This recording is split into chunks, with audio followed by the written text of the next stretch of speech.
Hello बच्चों, good morning. देखें, आज हम टॉपिक लेके आए हैं बायोलॉजी का, जीव विज्ञान का हम इंट्रोडक्शन पढ़ेंगे। तो देखें, इंट्रोडक्शन में देखते हैं जीव विज्ञान को इंग्लिश में क्या कहा जाता है? बायोलॉजी कहा जाता है। क्या कहा जाता है बच्चों? बायोलॉजी। अब हम ये जो बायोलॉजी जो शब्द है ये लिया कहाँ से गया? तो बायोलॉजी जो शब्द है वो एक ग्रीक भाषा से लिया गया। कहाँ से लिया गया बच्चों? एक ग्रीक भाषा से ये शब्द लिया गया है। अब हम इसको तोड़ेंगे। बायोलॉजी यानी कि बायोलॉजी को हमने दो भागों में यहाँ पे क्या किया? तोड़ा।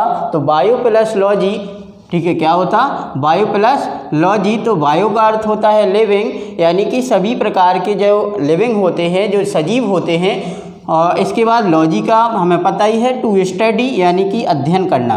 मतलब विज्ञान की वो ऐसी ब्रांच जिसमें सजीवों का क्या किया जाता है? अध्ययन किया जाता है, उसे हम क्या कहते हैं? बायोलॉजी कहते हैं, ठीक है, या जीव विज्ञान कहते हैं। अब हम देखें जो बायोलॉजी जो शब्द है वो सबसे पहले कौन से वैज्ञानिक थे और कब इन्होंने दिया? तो देखें, सबसे पहले 1802 में, ठीक है, 1802 में जो शब्द है लेमार्क और ट्रेविनिरस द्वारा, दो वैज्ञानिक थे, इनके द्वारा क्या दिया गया? एक बायोलॉजी शब्द को दिया गया, ठीक है। अब हम बात करें फादर, यानी कि बायोलॉजी के ऊपर अध्ययन सबसे ज़्यादा किसने किया, उन्हीं को फादर मानते हैं। तो बायोलॉजी का फादर्स कौन है?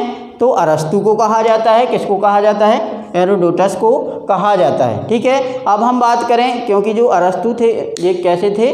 बहुत ही इन्होंने जीवों के ऊपर क्या किया? अध्ययन किया, इसीलिए इनको क्या कहा जाता है? मतलब फादर ऑफ बायोलॉजी, ठीक है। अब हम बात करें बायोलॉजी की ब्रांच के बारे में। तो बायोलॉजी की कई ब्रांच हैं, लेकिन उनमें से मुख्य रूप से कितनी ब्रांच हैं? 4 ब्रांच हैं, वो हम यहाँ पर डिस्कस करेंगे।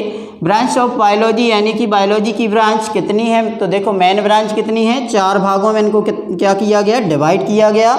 यानी कि सबसे पहले क्या है, हम लेते हैं जूलॉजी।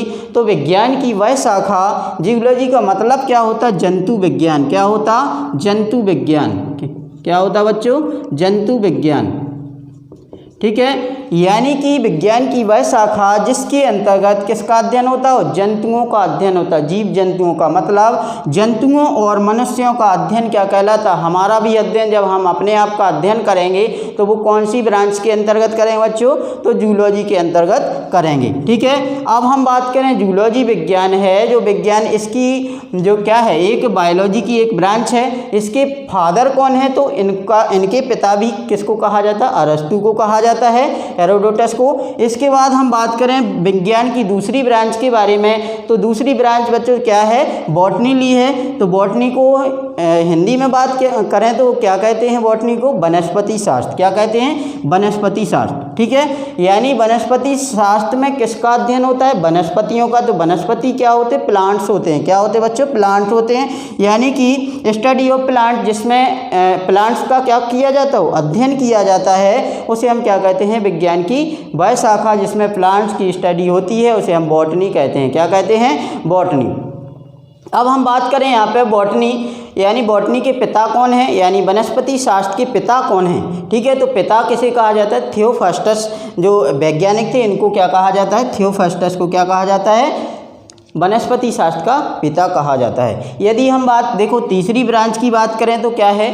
माइक्रोबायोलॉजी। यानी कि माइक्रोबायोलॉजी को हिंदी में क्या कहते हैं? सूक्ष्म विज्ञान कहते हैं। क्या कहते हैं बच्चों? सूक्ष्म विज्ञान। इसमें यानी सूक्ष्म स्पष्ट हो रहा है हिंदी अर्थ से कि सूक्ष्म मतलब ऐसी विज्ञान की वह शाखा जिसमें छोटे छोटे, जो हम आँखों से देख नहीं सकते, ऐसे छोटे छोटे मतलब क्या जीवों का क्या किया जाता है? स्टडी की जाती है, यानी स्टडी ऑफ बैक्टीरिया। तो बैक्टीरिया के बारे में हम देखें, पढ़ा है हमने कि बैक्टीरिया होते क्या हैं? बहुत ही छोटे होते हैं, यानी जो हमें नग्न आँखों से दिखाई नहीं देते, ऐसे जीव वो क्या कहते हैं? बैक्टीरिया कहलाते हैं। और ये कहाँ पर?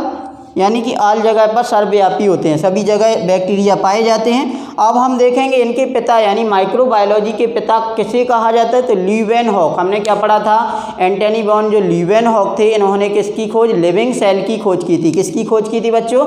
लिविंग सेल की। लिविंग सेल यानी जीवित कोशिका के बारे में बताया था। किसके बारे में बताया था? जीवित कोशिका के बारे में भी बताया था। और इन्होंने सबसे पहले लीवेनहॉक थे जो इन्होंने बैक्टीरिया की खोज की थी। किसकी खोज की थी बच्चों? बैक्टीरिया की। इसके बाद हम बात करेंगे आनुवंशिकी यानी जेनेटिक्स। इंग्लिश में क्या कहते हैं इसे? जेनेटिक्स कहते हैं। जिस यानी विज्ञान की वह शाखा जिसमें जीनों का अध्ययन होता है। जीन्स होते हैं जो हमारे क्रोमोसोम पर पाए जाते हैं। ठीक है, क्रोमोसोम पर जो जीन होते हैं इनका काम क्या होता है? तो जीन का काम होता है एक पीढ़ी से दूसरी पीढ़ी तक आनुवंशिक लक्षणों का क्या करना? ट्रांसफ़र करना। एक पीढ़ी से जो जैसे हमारे माता पिता के जो लक्षण होते हैं वो हम तक पहुँचते हैं, हमारे जो लक्षण होंगे वो हमारे बच्चों तक पहुँचेंगे, तो ये कहलाते हैं जीन के द्वारा ले जाए जाने वाले लक्षण। जैसे कलर का होना, हाइट का होना, और इसके बाद बालों का स्टाइल होना, और अलग मतलब आँखों का कलर होना, ये सब चीज़ें किस पे डिपेंड करती हैं? जीन के ऊपर डिपेंड करती हैं। ये एक पीढ़ी से दूसरी पीढ़ी तक क्या करते हैं? स्थानांतरण करते रहते हैं। ठीक है, इनका पिता का किसे कहा जाता है? आनुवंशिकी का पिता तो ग्रेगर जॉन मेंडल को कहा जाता है। ठीक है, ग्रेगर जॉन मेंडल, इन्होंने ही क्या दिए थे? मेंडल के जो प्रभाव थे उनके नियम दिए थे। तो 3 नियम दिए थे, उनके बारे में हम आगे पढ़ेंगे। इसके बाद देखें चैप्टर हम 11th का पहले इसे स्टार्ट करते हैं। यानी क्या है 11th में पहले चैप्टर में द लिविंग वर्ल्ड यानी कि सजीव जगत के बारे में हम पढ़ेंगे। थैंक यू, धन्यवाद।